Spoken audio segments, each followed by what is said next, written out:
உலகில் பழமையான மக்களாட்சி நாடான இங்கிலாந்தில் மகா சாசனம் எழுதப்பட்ட ஆண்டு 1215ஆம் ஆண்டு.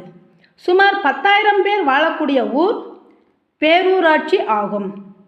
பேரூராட்சியின் நிர்வாக அலுவலர் செயல் அலுவலர் ஆவார். உள்ளாட்சி அமைப்புகளை மேம்படுத்திய சட்டம் பஞ்சாயத்து ராஜ் சட்டம். கிராம ஊராட்சியில் உள்ள நிரந்தர அமைப்பு கிராம சபை.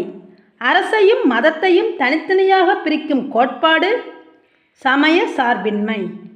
தன்னுடைய குடியுரிமையை பெறுதலையும் இழத்தலையும் பற்றிய விதிகளை கூறுகிற சட்டம் இந்திய குடியுரிமை சட்டம் 1955ஆம் ஆண்டு. நீதிமன்றங்கள் சுதந்திரமாக செயல்படுவதன் மூலம் உறுதி செய்யப்படுவது அரசியலமைப்பின் பாதுகாப்பு.